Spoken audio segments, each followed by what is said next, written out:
শাওনের প্রেম যেন হলো আরো পরিণত, যেন পূর্ণ যৌবনা শ্রাবণের ধারা নিয়ে এলো আরো আবেগ, আরো সমর্পণের আকুলতা। কিন্তু তবুও মাঝে মাঝে মেঘের মনেই দানা বাঁধতে থাকে এক অজানা সংশয়। সে ভাবে একদিন নিশ্চয়ই শাওনও তাকে ছেড়ে চলে যাবে রোদ্দুরের মতো। চমকিত দামিনীর মতো তার মন হয়ে ওঠে শঙ্কিত, বিচলিত।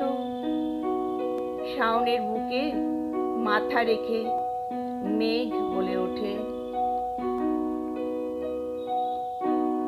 তুমি তো সে যাবে চলে, কিছু তো না রবে বাকি, আমায় ব্যথা দিয়ে গেলে জেগে রবে সেই কথা কি, তো সে যাবে চলে,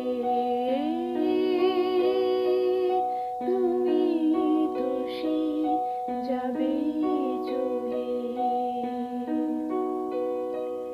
তুমি পথিক আপন মনে এলে আমার কুসুম বনে, তুমি পথিক আপন মনে এলে আমার কুসুম বনে, চরণ পাতে যা দাও দোলে সেসব আমি দেব ঢাকি, তো সে যাবে চলে,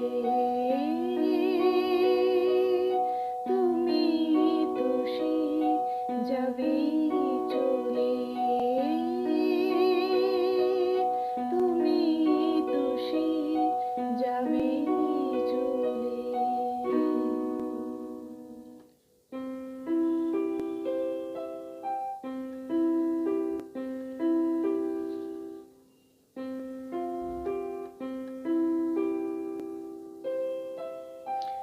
বজ্রগম্ভীর শব্দে অট্টহাস্য করে ওঠে শাওন। রঙ্গ করে মেঘকে কাছে টেনে নিয়ে সে বলে ওঠে, বধূ মিছে রাগ করো না, করো না, মম মন বুঝে দেখো মনে মনে, মনে রেখো করো করুণা, বধূ মিছে রাগ করো না, করো না।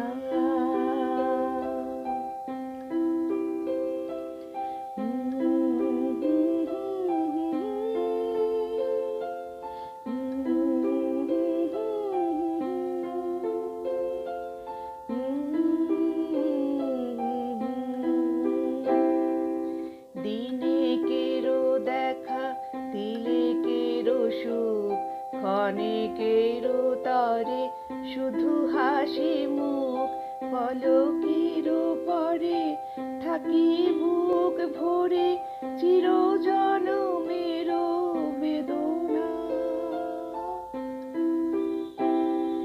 তারি মাঝে কেন এত সাধা সাধি, অবুঝ আধারে কেন মরে কাঁদে, দূর হতে সে ফিরে যায় শেষে বহিয়া বিফল বাসনা, বধূ মিছে রাগ করো না, করো না, মম মন বুঝে দেখো মনে মনে, মনে রেখো করো করুণা, বধূ মিছে রাগ করো না, করো না, বধূ মিছে রাগ করো